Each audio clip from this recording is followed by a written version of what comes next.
السلام علیکم ورحمۃ اللہ۔ آپ دیکھ رہے ہیں حقیقت اسلام، اور آج جس عظیم ہستی کا ذکر خیر ہم کرنے جا رہے ہیں ان کا نام ہے حضرت امام علی مقام، حضرت سیدنا امام حسین رضی اللہ تعالیٰ عنہ۔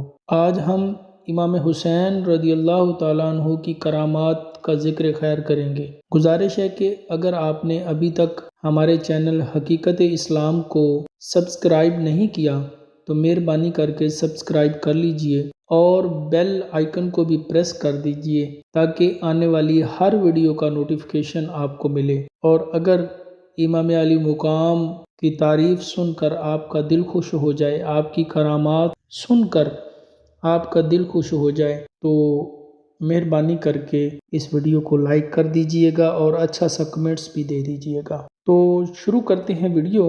حضرت علامہ جامی رحمۃ اللہ تعالیٰ علیہ فرماتے ہیں، حضرت امام علی مقام سیدنا امام حسین رضی اللہ تعالیٰ عنہ کی شان یہ تھی کہ جب اندھیرے میں تشریف فرما ہوتے تو آپ رضی اللہ تعالیٰ عنہ کی مبارک پیشانی اور دونوں مقدس رخسار یعنی گال سے انوار نکلتے اور قرب و جوار ضیابار ہو جاتے یعنی روشن ہو جاتے۔ ایک اور جگہ بیان ہے کہ حضرت سیدنا امام علی مقام امام حسین رضی اللہ تعالیٰ عنہ جب مدینہ منورہ سے مکہ مکرمہ کی طرف روانہ ہوئے تو راستے میں حضرت سیدنا ابن معطی رضی اللہ تعالیٰ عنہ سے ملاقات ہوئی۔ انہوں نے عرض کی، میرے کنویں میں پانی بہت کم ہے، براہ کرم دعائے برکت سے نواز دیجئے۔ آپ رضی اللہ تعالیٰ عنہ نے اس کنویں کا پانی طلب فرمایا، اور جب پانی کا ڈول حاضر کیا گیا تو آپ رضی اللہ تعالیٰ عنہ نے منہ لگا کر اس میں سے پانی نوش کیا یعنی پیا اور کلی کی، پھر ڈول کو واپس کنویں میں ڈال دیا تو کنویں کا پانی کافی بڑھ بھی گیا اور پہلے سے زیادہ میٹھا اور لذیذ بھی ہو گیا۔ حضرت سیدنا امام حسین رضی اللہ تعالیٰ عنہ کی خدمت میں ایک شخص نے اپنی تنگ دستی یعنی غربت کی شکایت کی۔ آپ نے فرمایا، تھوڑی دیر بیٹھ جاؤ۔ ابھی کچھ ہی دیر گزری تھی، سیدنا امیر معاویہ رضی اللہ تعالیٰ عنہ کی طرف سے 1000 دینار یعنی سونے کے سکوں کی 5 تھیلیاں آپ رضی اللہ تعالیٰ عنہ کی بارگاہ میں پیش کی گئیں۔ حضرت سیدنا امام حسین رضی اللہ تعالیٰ عنہ نے وہ ساری رقم اس غریب آدمی کے حوالے کر دی اور اس کرم نوازی کے باوجود تاخیر پر معذرت فرمائی۔ امام علی مقام، امام عرش مقام، امام تشنا کام حضرت سیدنا امام حسین رضی اللہ تعالیٰ عنہ یوم عاشوراء یعنی بروز جمعۃ المبارک 10 محرم الحرام 61 سن ہجری کو یزیدیوں پر اتمام حجت یعنی اپنی دلیل مکمل کرنے کے لیے جس وقت میدان کربلا میں خطبہ ارشاد فرما رہے تھے، اس وقت آپ رضی اللہ تعالی عنہ کے مظلوم قافلے کے خیموں کی حفاظت کے لیے خندق میں روشن کردہ آگ کی طرف دیکھ کر ایک بد زبان یزیدی مالک بن عروہ اس طرح بکواس کرنے لگا، اے حسین، تم نے وہاں کی آگ سے پہلے یہیں آگ لگا دی۔ حضرت سیدنا امام علی مقام رضی اللہ تعالیٰ عنہ نے فرمایا، اے دشمن خدا، تو جھوٹا ہے، کیا تجھے یہ گمان ہے کہ میں دوزخ میں جاؤں گا؟ امام علی مقام رضی اللہ تعالیٰ عنہ کے قافلے کے ایک جانثار نے حضرت امام علی مقام سے اس منہ پھٹ بد لگام کے منہ پر تیر مارنے کی اجازت طلب کی۔ حضرت امام علی مقام نے یہ فرما کر اجازت دینے سے انکار کیا کہ ہماری طرف سے حملے کا آغاز نہیں ہونا چاہیے۔ پھر پیاسے امام رضی اللہ تعالیٰ عنہ نے دست دعا بلند کر کے عرض کی، اے رب قہار، اس شریر کو عذاب نار سے پہلے بھی اس دنیا میں آگ کے عذاب میں مبتلا فرما۔ حضرت امام علی مقام کی یہ دعا فوراً اللہ کی پاک بارگاہ میں قبول ہوئی اور اس کے گھوڑے کا پاؤں زمین کے ایک سوراخ پر پڑا، جس سے گھوڑے کو جھٹکا لگا اور وہ بے ادب و گستاخ یزیدی گھوڑے سے گرا، اس کا پاؤں رکاب میں الجھا، گھوڑا اسے گھسیٹتا ہوا دوڑا اور آگ کی خندق میں ڈال دیا، اور یہ بد نصیب آگ میں جل کر بھسم ہو گیا۔ امام علی مقام حضرت امام حسین رضی اللہ تعالیٰ عنہ نے فوراً سجدہ شکر ادا کیا، حمد الہی بجا لائے اور عرض کی، اے اللہ تیرا شکر ہے، تو نے آل رسول کے گستاخ کو سزا دی۔ گستاخ و بدلگام یزیدیوں کو اس بھیانک انجام دیکھ کر بھی عبرت حاصل نہ ہوئی، اور وہ اس کو ایک اتفاقی امر سمجھ بیٹھے، اور ایک بے باک یزیدی نے پھر بکواس کی، اور وہ کہنے لگا، آپ کو اللہ کریم کے رسول سے کیا نسبت؟ یہ سن کر قلب امام کو سخت ایذا پہنچی اور تڑپ کر دعا مانگی، رب جبار اس بد گفتار یعنی برا بولنے والے کو اپنے عذاب میں گرفتار فرما۔ فوراً امام علی مقام کی دعا اللہ پاک کی بارگاہ میں قبول ہوئی، اور اس بکواسی کو ایک دم قضائے حاجت کی ضرورت پیش آئی۔ فوراً گھوڑے سے اتر کر ایک طرف کو بھاگا اور ننگا ہو کر بیٹھ گیا۔ یکا یک ایک سیاہ بچھو نے ڈنک مارا، نجاست آلودہ تڑپتا پھرتا تھا، نہایت ہی ذلت کے ساتھ اپنے لشکریوں کے سامنے اس بد زبان کی جان نکلی، مگر ان سنگ دلوں اور بے شرموں کو عبرت نہ ہوئی۔ اس واقعہ کو بھی ان لوگوں نے اتفاقی امر سمجھ کر نظر انداز کر دیا۔ یزیدی فوج کا ایک سخت دل شخص امام علی مقام کے سامنے آ کر یوں بکنے لگا، دیکھو تو صحیح دریائے فرات کیسے موجیں مار رہا ہے، خدا کی قسم تمہیں اس کا ایک قطرہ بھی نہ ملے گا اور تم یوں ہی پیاسے ہلاک ہو جاؤ گے۔ اس کے یہ جملے سن کر امام علی مقام نے اللہ تعالیٰ کی بارگاہ میں عرض کی، اے رب اس کو پیاسا مار۔ امام علی مقام کے منہ سے یہ جملے نکلنے تھے کہ آپ کی دعا فوراً قبول ہو گئی، اور اس بے حیا شخص کا گھوڑا بدک کر دوڑا اور وہ پکڑنے کے لیے اس کے پیچھے بھاگا۔ پیاس کا غلبہ ہوا اور اتنی زور کی پیاس لگی، اس شدت کی پیاس لگی کہ العطش العطش یعنی ہائے پیاس پکارتا تھا، مگر پانی جب اس کے منہ سے لگاتے تو ایک قطرہ بھی نہ پی سکتا، اور اسی شدت پیاس میں وہ تڑپ تڑپ کر مر گیا۔ اے عاشقان اہل بیت، دیکھا آپ نے امام علی مقام کی شان کس قدر عظمت والی ہے کہ اگر کوئی امام علی مقام کی شان میں گستاخی کرتا ہے تو یہ بات اللہ پاک کو بھی منظور نہیں، اور اس کو فوراً دردناک سزا کا سامنا ہوتا ہے۔ چونکہ ذکر خیر ہو رہا ہے امام علی مقام کی کرامات کا، ایک واقعہ میں آپ کے گوش گزار کرنا چاہتا ہوں۔ امام علی مقام کی شہادت کے بعد آپ کے سر منور سے کئی کرامات کا ظہور ہوا۔ امام علی مقام کا سر انور رسوائے زمانہ یزیدی بدبخت خولی بن یزید کے پاس تھا، اور وہ رات کے وقت کوفہ پہنچا۔ قصر امارات یعنی گورنر ہاؤس کا دروازہ بند ہو چکا تھا۔ یہ سر انور کو لے کے اپنے گھر آ گیا۔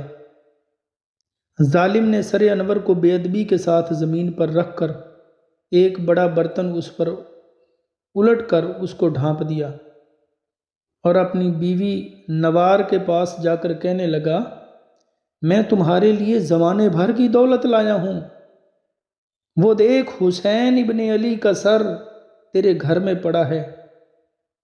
وہ بگڑ کر بولی، تجھ پر خدا کی لعنت ہو، تجھ پر خدا کی مار، لوگ سونا اور چاندی لے کے آتے ہیں اور تو فرزند رسول کا مبارک سر لایا ہے، خدا کی قسم اب میں تیرے ساتھ کبھی نہ رہوں گی۔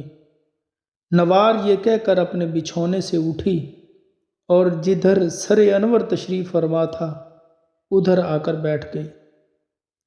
اس کا بیان ہے، وہ کہتی ہے کہ خدا کی قسم میں نے دیکھا کہ ایک نور برابر آسمان سے اس برتن تک مثل ستون چمک رہا تھا، اور سفید پرندے اس کے ارد گرد منڈلا رہے تھے۔ اور یہاں پر میں ایک بات ضروری کرنا چاہوں گا کہ دنیا کی محبت اور مال و زر کی ہوس انسان کو اندھا اور انجام سے بے خبر کر دیتی ہے۔ بدبخت خولی بن یزید نے دنیا کی محبت کی وجہ سے مظلوم کربلا کا سر انور تن سے جدا کیا تھا، مگر چند ہی سال کے بعد اس دنیا ہی میں اس کا ایسا خوفناک انجام ہوا کہ کلیجہ کانپ جاتا ہے۔ چنانچہ چند ہی برس کے بعد مختار ثقفی نے قاتلین امام حسین کے خلاف جو انتقامی کارروائی کی، اس ضمن میں صدر الفاضل حضرت علامہ مولانا محمد نعیم الدین مراد آبادی علیہ رحمہ آپ فرماتے ہیں کہ مختار نے ایک حکم دیا کہ کربلا میں جو شخص لشکر یزید کے سپہ سالار عمر بن سعد کا شریک تھا وہ جہاں پایا جائے مار ڈالا جائے۔ یہ حکم سن کر کوفہ کے جفا شعار سورما یعنی ظالم و نا انصاف بہادر جو اپنے آپ کو بہادر کہتے تھے بصرہ بھاگنے شروع ہو گئے۔ مختار کے لشکر نے ان کا تعاقب کیا اور جس کو جہاں پایا ختم کر دیا، لاشیں جلا ڈالیں، گھر لوٹ لیے۔ خولی بن یزید وہ خبیث ہے جس نے حضرت امام علی مقام سیدنا امام حسین کا سر مبارک تن اقدس سے جدا کیا تھا۔ اس کو گرفتار کر کے مختار کے پاس لایا گیا۔ مختار نے پہلے اس کے چاروں ہاتھ پیر کٹوائے، پھر سولی پر چڑھایا اور آخر میں آگ میں جھونک دیا۔ اس طرح لشکر ابن سعد کے تمام شریروں کو طرح طرح کے عذابوں کے ساتھ ہلاک کیا گیا۔ 6000 کوفی جو حضرت امام علی مقام کے قتل میں شریک تھے ان کو مختار نے طرح طرح کے عذابوں کے ساتھ ہلاک کر دیا۔ اصحابی رسول حضرت سیدنا زید بن ارقم رضی اللہ تعالیٰ عنہ کا بیان ہے، جب یزیدیوں نے حضرت امام علی مقام سیدنا امام حسین کے سر انور کو نیزے پر چڑھا کر کوفہ کی گلیوں میں گشت کیا، اس وقت میں اپنے مکان کے بالا خانہ یعنی اوپر والے حصے پر تھا۔ جب سر مبارک میرے سامنے سے گزرا تو میں نے سنا کہ سر پاک سے پارہ نمبر 15 سورہ الکہف کی آیات نمبر 9 کی تلاوت ہو رہی تھی، جس کا ترجمہ کنز ایمان کچھ یوں ہے: کیا تمہیں معلوم ہوا کہ پہاڑ کی کھو یعنی غار اور جنگل کے کنارے والے ہماری ایک عجیب نشانی تھے۔ اسی طرح ایک دوسرے بزرگ نے فرمایا کہ جب یزیدیوں نے سر مبارک کو نیزے سے اتار کر ابن زیاد بدنہاد کے محل میں داخل کیا تو آپ کے مقدس ہونٹ ہل رہے تھے اور زبان اقدس پر پارہ نمبر 13 سورہ ابراہیم کی آیات نمبر 42 کی تلاوت جاری تھی، جس کا ترجمہ کنز ایمان کچھ یوں ہے: اور ہرگز اللہ کو بے خبر نہ جاننا ظالموں کے کام سے۔ منقول ہے کہ مصر کے سلطان ملک ناصر کو ایک شخص کے متعلق اطلاع دی گئی کہ یہ شخص جانتا ہے کہ اس محل میں خزانہ کہاں دفن ہے، مگر بتاتا نہیں۔ سلطان نے اگلوانے کے لیے اس کو اذیت دینے کا حکم دیا اور اس پر کرمز یعنی ایک طرح کے ریشم کے کیڑے ڈال کر کپڑا باندھ دیا۔ یہ وہ خوفناک اذیت ہے کہ اس کو 1 منٹ بھی انسان برداشت نہیں کر سکتا۔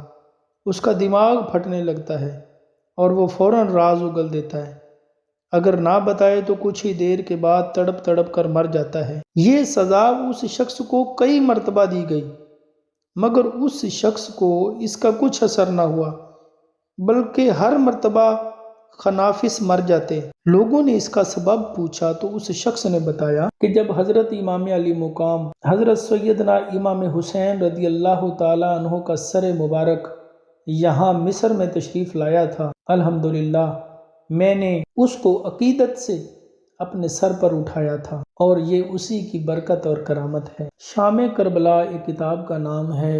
اس ویڈیو کے آخر میں ایک لرزہ خیز حکایت اس کتاب سے بیان کرنے جا رہا ہوں۔ حضرت سیدنا ابو محمد سلیمان عمش کوفی تابعی رحمۃ اللہ تعالی علیہ آپ فرماتے ہیں، میں حج بیت اللہ کے لیے حاضر ہوا۔ دوران طواف ایک شخص کو دیکھا کہ غلاف کعبہ کے ساتھ چمٹا ہوا ہے اور کہتا ہے کہ یا اللہ پاک مجھے بخش دے، اور میں گمان کرتا ہوں کہ تو مجھے نہیں بخشے گا۔ میں اس کی اس عجیب دعا پر بہت متعجب ہوا کہ سبحان اللہ العظیم، آخر اس کا ایسا کون سا گناہ ہے جس کی بخشش کی اس کو امید نہیں، مگر میں طواف میں مصروف رہا۔ دوسرے پھیرے میں بھی سنا تو وہ یہی کہہ رہا تھا۔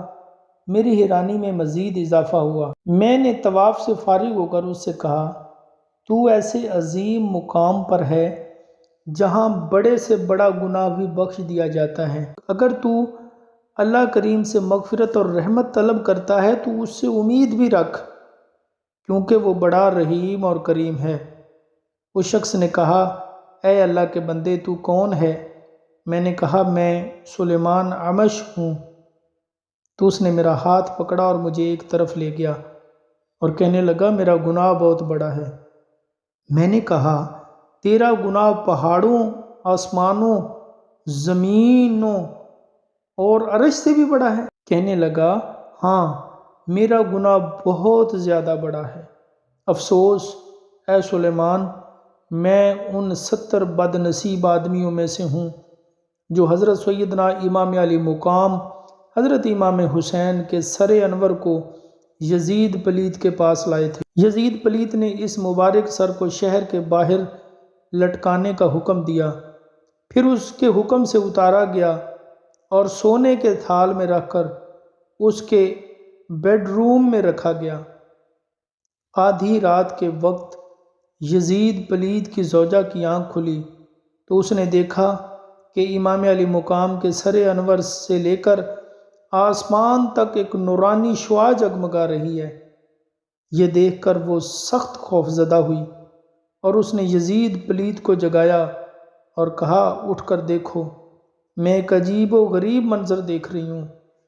یزید نے بھی اس روشنی کو دیکھا اور خاموش رہنے کے لیے کہا۔ پھر اس نے صبح کو سر مبارک نکلوا کر ایک عمدہ قسم کے سبز کپڑے کے خیمے میں رکھوا دیا اور اس کی نگرانی کے لیے 70 آدمی مقرر کر دیے۔ میں بھی ان میں شامل تھا۔ پھر ہمیں حکم ہوا، جاؤ کھانا کھاؤ۔ جب سورج غروب ہو گیا اور کافی رات گزر گئی تو ہم سو گئے۔ میں نے دیکھا کہ آسمان پر ایک بڑا بادل چھایا ہوا ہے اور اس میں سے گڑ گڑاہٹ اور پروں کی پھڑپھڑاہٹ کی ایسی آواز آ رہی ہے۔ پھر وہ بادل قریب ہوتا گیا یہاں تک کہ زمین سے مل گیا اور اس میں سے ایک مرد نمودار ہوا جس پر جنت کے 2 حلے تھے۔ اس کے ہاتھ میں ایک فرش اور کرسیاں تھیں۔ اس نے وہ فرش بچھایا اور اس پر کرسیاں رکھ دیں اور پکارنے لگا، اے ابو البشر حضرت آدم علی نبینا وعلیہ الصلاۃ والسلام، تشریف لائیے۔ ایک نہایت حسین و جمیل بزرگ تشریف لائے اور سر مبارک کے پاس کھڑے ہو کے فرمایا، سلام ہو تجھ پر اے اللہ کے ولی، سلام ہو تجھ پر اے بقیت الصالحین، زندہ رہے تم، سعید ہو کر شہید ہوئے، پیاسے رہے حتیٰ کہ اللہ پاک نے تمہیں ہم سے ملا دیا۔ اللہ پاک تم پر رحم فرمائے اور تمہارے قاتل کے لیے بخشش نہیں، تمہارے قاتل کے لیے کل قیامت کے دن دوزخ کا بہت بڑا ٹھکانہ ہے۔ یہ فرما کر وہ ان کرسیوں میں سے ایک کرسی پر تشریف فرما ہو گئے۔ پھر تھوڑی دیر بعد ایک اور بادل آیا، وہ بھی اسی طرح زمین سے مل گیا اور میں نے سنا کہ ایک منادی نے ندا کی، اے نبی اللہ، اے نوح علی نبینا علیہ الصلاۃ والسلام، تشریف لائیے۔ ناگہاں ایک صاحب وجاہت زردی مائل چہرے والے بزرگ 2 جنتی حلے پہنے ہوئے تشریف لائے اور انہوں نے بھی وہی الفاظ ارشاد فرمائے اور ایک کرسی پر بیٹھ گئے۔ پھر ایک اور بڑا بادل آیا اور اس میں سے حضرت سیدنا ابراہیم خلیل اللہ علی نبینا علیہ الصلاۃ والسلام نمودار ہوئے۔ انہوں نے بھی وہی کلمات فرمائے اور ایک کرسی پر بیٹھ گئے۔ اسی طرح حضرت سیدنا کلیم اللہ حضرت سیدنا عیسیٰ روح اللہ تشریف لائے اور اسی طرح کے کلمات ارشاد فرمائے اور کرسیوں پر جلوہ افروز ہو گئے۔ پھر ایک بہت ہی بڑا بادل آیا اور اس میں سے حضرت محمد مصطفیٰ صلی اللہ علیہ وآلہ وسلم، حضرت سیدنا بی بی فاطمہ اور حضرت سیدنا امام حسن مجتبی رضی اللہ تعالیٰ عنہما اور فرشتے نمودار ہوئے۔ پہلے حضور اکرم صلی اللہ علیہ وآلہ وسلم نے سر انور کے پاس تشریف لے گئے اور سر مبارک کو سینے سے لگایا اور بہت روئے۔ سیدنا بی بی فاطمہ رضی اللہ تعالیٰ عنہا کو دیا، انہوں نے بھی سینے سے لگایا اور بہت روئیں۔ پھر حضرت سیدنا آدم صفی اللہ نے نبی پاک صلی اللہ علیہ وآلہ وسلم کے پاس آ کر کچھ یوں تعزیت کی: سلام ہو پاکیزہ فطرت و خصلت والے پاک فرزند پر، اللہ پاک آپ صلی اللہ علیہ وآلہ وسلم کو بہت زیادہ ثواب عطا فرمائے اور آپ کے شہزادہ گرامی حسین کے اس امتحان میں احسن یعنی بہترین صبر دے۔ اسی طرح حضرت سیدنا نوح نجی اللہ، حضرت سیدنا ابراہیم خلیل اللہ، حضرت سیدنا موسیٰ کلیم اللہ، حضرت سیدنا عیسیٰ روح اللہ نے بھی تعزیت فرمائی۔ پھر سرکار مدینہ صلی اللہ علیہ وآلہ وسلم نے چند کلمات ارشاد فرمائے۔ پھر ایک فرشتے نے اللہ پاک کے حبیب آ کے عرض کی: اے ابو القاسم، اس واقعے نے ہمارا دل پاش پاش یعنی ٹکڑے ٹکڑے کر دیا ہے۔ میں آسمان دنیا پر موکل یعنی ذمہ دار ہوں۔ اللہ کریم نے مجھے آپ صلی اللہ علیہ وآلہ وسلم کے اطاعت کے لیے بھیجا ہے۔ آپ جیسا فرمائیں ویسا کرنے کا حکم دیا ہے۔ اگر آپ مجھے حکم دیں تو میں ان لوگوں پر آسمان ڈھا دوں اور ان کو تباہ و برباد کر دوں۔ پھر ایک اور فرشتے نے آ کے عرض کی: اے ابو القاسم صلی اللہ علیہ وآلہ وسلم، میں دریاؤں پر موکل ہوں۔ اللہ پاک نے مجھے آپ کی اطاعت کا حکم دیا ہے۔ اگر آپ فرمائیں تو میں ان پر طوفان برپا کر کے ان کو تہس نہس کر دوں۔ حضور اکرم صلی اللہ علیہ وآلہ وسلم نے ارشاد فرمایا: اے فرشتوں، ایسا کرنے سے باز رہو۔ حضرت سیدنا حسن مجتبی رضی اللہ تعالیٰ عنہ نے سوئے ہوئے چوکیداروں کی طرف اشارہ کرتے ہوئے حضور سے عرض کی کہ نانا جان، یہ جو سوئے ہوئے ہیں یہی وہ لوگ ہیں جو میرے بھائی حسین کے سر انور کو لائے ہیں اور یہی نگرانی پر بھی مقرر ہیں۔ تو نبی پاک صلی اللہ علیہ وآلہ وسلم نے فرمایا: اے میرے رب کے فرشتوں، میرے بیٹے کے قتل کے بدلے ان کو قتل کر دو۔ تو خدا کی قسم میں نے دیکھا کہ چند ہی لمحوں میں میرے سب ساتھی ذبح کر دیے گئے۔ پھر ایک فرشتہ مجھے ذبح کرنے کے لیے بڑھا تو میں نے پکارا: اے ابو القاسم صلی اللہ علیہ وآلہ وسلم، مجھے بچائیے، مجھ پر رحم فرمائیے، اللہ کریم آپ پر رحم فرمائے۔ تو آپ صلی اللہ علیہ وآلہ وسلم نے فرشتے سے فرمایا: اسے رہنے دو۔ پھر آپ نے میرے قریب آ کے فرمایا: تو ان 70 آدمیوں میں سے ہے جو سر لائے تھے؟ میں نے عرض کی: جی ہاں۔ پس آپ نے اپنا ہاتھ میرے کندھے پر ڈال کر مجھے منہ کے بل گرا دیا اور فرمایا: اللہ پاک تجھ پر رحم نہ کرے اور تجھے نہ بخشے، اللہ پاک تیری ہڈیوں کو نار دوزخ میں جلائے۔ تو وہ شخص کہنے لگا کہ یہ وجہ ہے کہ میں اللہ پاک کی رحمت سے نا امید ہوں۔ تو دوستو، دیکھا آپ نے، واقعہ کربلا کا بیان بھی اس میں ہو گیا، اور خاص کر کے آج کے اس ویڈیو میں نے کوشش کی کہ حضرت امام علی مقام حضرت امام حسین رضی اللہ تعالی عنہ کے جو کرامات ہیں ان کا ذکر خیر کیا جائے۔ میں نے ثواب کی نیت سے ذکر حسین میں اپنا حصہ ڈالا، آپ نے ذکر حسین کو سنا اور آپ نے اپنا حصہ ڈالا۔ اس ویڈیو کو زیادہ سے زیادہ شیئر کیجئے تاکہ لوگ بھی ذکر حسین کو سنیں اور اللہ تبارک و تعالی ذکر حسین کے صدقے ہماری نجات عطا فرمائے۔ شکریہ۔ السلام علیکم۔